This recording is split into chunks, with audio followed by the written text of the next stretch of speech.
കൊല്ലത്ത് മുഖ്യമന്ത്രി സ്ഥാനാർത്ഥിയെ തീരുമാനിക്കാൻ കോൺഗ്രസ് ഗ്രൂപ്പ് യോഗം. എൻഎസ്എസ് താലൂക്ക് യൂണിയൻ അധ്യക്ഷന്റെ വസതിയിലാണ് യോഗം. കൊല്ലം മേയർ ഉൾപ്പെടെയുള്ള നേതാക്കൾ പങ്കെടുക്കുന്നു. ഗ്രൂപ്പ് യോഗം ചേരുന്നത് കെ.സി. വേണുഗോപാലിന് വേണ്ടിയെന്നും സൂചന. വിവരങ്ങളുമായി രാജ്കുമാർ കൂടി ചേരുന്നുണ്ട്. രാജ്കുമാർ, ഈ തെരഞ്ഞെടുപ്പിന്റെ ഫലം വരുന്നതിന് മുന്നേ തന്നെ കോൺഗ്രസിലെ മുഖ്യമന്ത്രി ആരാകണം എന്നതിനെ ചൊല്ലി വലിയ തർക്കങ്ങളൊക്കെ നടക്കുകയാണ്. വി.ഡി. സതീശനും ഇപ്പോൾ ചെന്നിത്തലയും രംഗത്തെത്തിയിട്ടുണ്ട്. ഇപ്പോൾ ആ ഒരു പശ്ചാത്തലത്തിലാണ് ഇപ്പോൾ കെ.സി. വേണുഗോപാലിനെ മുഖ്യമന്ത്രിയാക്കണമെന്നുള്ളൊരു തീരുമാനത്തിലാണോ ഈ യോഗമൊക്കെ നടക്കുന്നത്? ഈ എല്ലാ സ്ഥലത്തും തങ്ങൾക്ക് 100 സീറ്റ് കിട്ടുന്നില്ലെങ്കിൽ വനവാസത്തിന് പോകും, ഇങ്ങനെ പലതരത്തിലുള്ള കമന്റുകൾ ഈ നേതാക്കളെല്ലാം ഇങ്ങനെ പലരെയും കൊണ്ട് പറയിക്കുന്നു. അതേപോലെ ലീഗ് നേതാക്കളെ കൊണ്ട് ഓരോരുത്തർക്ക് വേണ്ടി പ്രത്യേകമായി പറയിക്കുന്നു. ഇതിൽ ഫ്ലെക്സ് പല ജില്ലകളിലും പല നേതാക്കൾക്ക് പരസ്യമായി പിന്തുണ പ്രഖ്യാപിച്ചുകൊണ്ട് ഫ്ലെക്സ് ബോർഡുകൾ ഉയരുന്നു.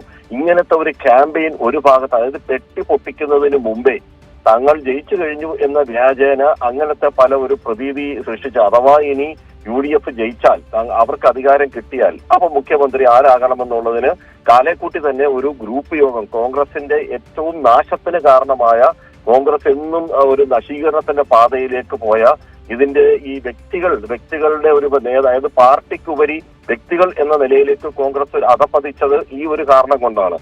അതേ ഗ്രൂപ്പ് മീറ്റിംഗ് തന്നെയാണ് ഇപ്പോൾ കൊല്ലത്ത് ചേരുന്നത്. അതിൽ ഏറ്റവും ശ്രദ്ധേയമായ കാര്യം ഈ സമദൂര നിലപാടാണ് ഇക്കാര്യത്തിൽ രാഷ്ട്രീയത്തിൽ ഈ തെരഞ്ഞെടുപ്പിൽ NSS സ്വീകരിച്ചിട്ടുള്ളത്. അത് അവിടുന്ന് അദ്ദേഹം സുകുമാരൻ നായർ അത് പ്രഖ്യാപിക്കുകയും ചെയ്തിട്ടുണ്ട്. പരസ്യമായി തന്നെ അദ്ദേഹം അത് പ്രഖ്യാപിച്ചിട്ടുണ്ട്. സമദൂരമാണ്, ആർക്കൊപ്പവും ഇല്ല, തങ്ങൾ എല്ലാവരുടെയും ഇതിൽ ഇഷ്ടമുള്ളവർ എന്ത് വേണേലാകാം എന്നുള്ള നിലപാടാണ് അദ്ദേഹം സ്വീകരിച്ചത്. പക്ഷേ അവിടെ അവരുടെ തന്നെ ഒരു സർക്കുലർ നിലനിൽക്കുന്നുണ്ട്.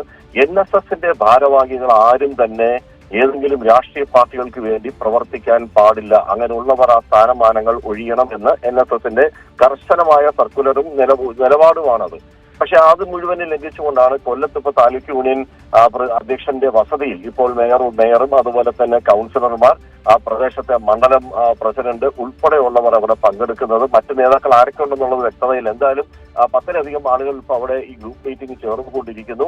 അതിൽ രണ്ട് മൂന്ന് കാര്യങ്ങളാണ്. ഒന്ന്, ഇവിടെ തന്നെയുള്ള കൊല്ലത്ത് ഈ ആരെങ്കിലും UDFിലേക്ക് ജയിച്ചു വന്നാൽ അവരെ മന്ത്രിയാക്കാൻ ആരെയാണ്, ഏത് രീതിയിലുള്ള സമീപനം സ്വീകരിക്കണം. 2, മുഖ്യമന്ത്രി സ്ഥാനത്തേക്ക് കെ.സി. വേണുഗോപാലിന്റെ പേര് നിർദ്ദേശിക്കണം. കെ.സി. വേണുഗോപാലിന് വേണ്ടി സജീവമായി ഇവിടെ MLA-മാരെ കണ്ടെത്തുക. ഇങ്ങനെയൊക്കെയുള്ള അജണ്ടയുടെ അടിസ്ഥാനത്തിലാണ് ഗ്രൂപ്പ് മീറ്റിംഗ് എന്നൊക്കെയാണ് പറയപ്പെടുന്നതും സൂചനകൾ മാത്രമാണ്. നമ്മൾ ഈ ഗ്രൂപ്പ് മീറ്റിംഗിൽ പങ്കെടുത്തിട്ടില്ല, നമുക്കതറിയില്ല. പക്ഷെ കോൺഗ്രസ് നേതാക്കളിൽ നിന്ന് തന്നെ നമുക്ക് കിട്ടുന്ന ഒരു ഇൻപുട്ടാണ് ഞാൻ ഈ പറഞ്ഞത്. അതുകൊണ്ട് തന്നെയാണ് ഈ ദൃശ്യങ്ങൾ നമ്മൾ തന്നെ അത് കവർ ചെയ്ത ദൃശ്യങ്ങളാണ്. ആ ദൃശ്യങ്ങൾ ഉറപ്പിച്ചതിന് ശേഷമാണ് ഇവിടെ ഒരു ഗ്രൂപ്പ് മീറ്റിംഗ് ചേരുന്നു എന്നൊരു വാർത്ത നമ്മളിപ്പോൾ പുറത്തുവിടുന്നത്. അവന്തിക.